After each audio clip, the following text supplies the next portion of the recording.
রহস্যময় বাড়ি।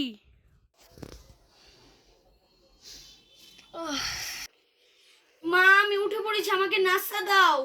ও উঠে পড়েছিস? আচ্ছা 5 মিনিট ওয়েট কর, আমি নাস্তা বানিয়ে আনছি। আচ্ছা ঠিক আছে মা, যেহেতু 5 মিনিট লেট হবে আমি একটু ঘুমিয়ে আসি। এই না না, ঘুমানো যাবে না, তোর ভার্সিটি আছে, যা যে তাড়াতাড়ি রেডি হ। আমি 5 মিনিটের মতো নাস্তা নিয়ে আসছি, আর তোর রেডি হতে তো 1 ঘন্টা সময় লাগে, যা। কিছুক্ষণ পর মা আমি রেডি হয়ে গেছি, আমাকে নাস্তা দাও। এই নে ধর। দাও মা, আমি খেয়ে নিচ্ছি। এ মা, কটা বেজে গেল? তুই কি আজকে ভার্সিটিতে যাবি না? যা যা, খাওয়া শেষ হয়ে গেছে, এখন আর টিভি একটা একদম বসবি না, আজকে একদমই সময় নেই, যা তাড়াতাড়ি যে জুতো পরে তাড়াতাড়ি যা। আচ্ছা ঠিক আছে মা, আমি আসছি। বন্ধু একটা কথা জানিস? হ্যাঁ বল। আমাদের স্কুলের পাশে একটা বাড়ি আছে, ওই বাড়িতে মানে একদিন মানে আগে তো ওই বাসায় কেউ থাকতো। সো একদিন কি হয়েছে, ওই বাসার বাচ্চাটা হঠাৎ করে উধাও হয়ে যায়। সো এরপর ওদেরকে অনেক খোঁজা হয়, তো ওইটার ভিতর থেকে একটা বই পাওয়া যায়। ওই বইটা পাওয়ার পর সবাই অদৃশ্য হয়ে যাচ্ছিল। সো এটাকে আমি জানলাম, তুই চাইলে ওখানে যেতে পারোস।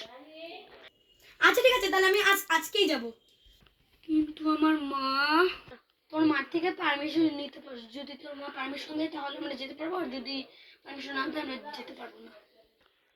তো এখন তো স্কুল ছুটি হয়ে গেছে, তো যাই মার কাছ থেকে পারমিশন নিয়ে আসি।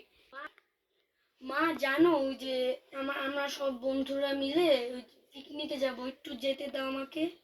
আচ্ছা যাবি, কিন্তু যেতে তো টাকা লাগবে, পিকনিকের প্ল্যান শুধু শুধু নিয়ে যাবে না, বল কত টাকা লাগবে, আমি দিচ্ছি। মা আমার কোনো টাকা লাগবে না, ওরাই দিবে। এটা আবার কিরকম পিকনিক যে টাকা লাগবে না? উফ মা, এটা এরকম। আচ্ছা ঠিক আছে তাহলে যা, কিন্তু কবে যাবি? মা আজকে এবং এই টাইমে। আচ্ছা দাঁড়া, তাহলে আমি তোর ব্যাগ গুছিয়ে দিচ্ছি।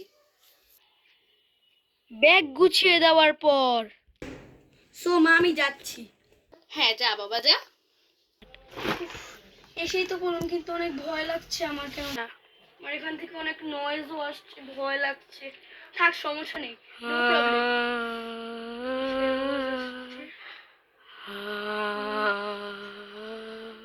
লাগছে অনেক আমার।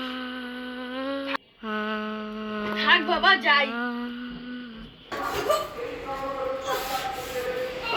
আমি যেতে পারছি না কেন? আমি যেতে পারছি না। আহ! আহ! কি হলো এটা আমার সাথে? না, আজকে আর এই বাড়িতে থাকা যাবে না।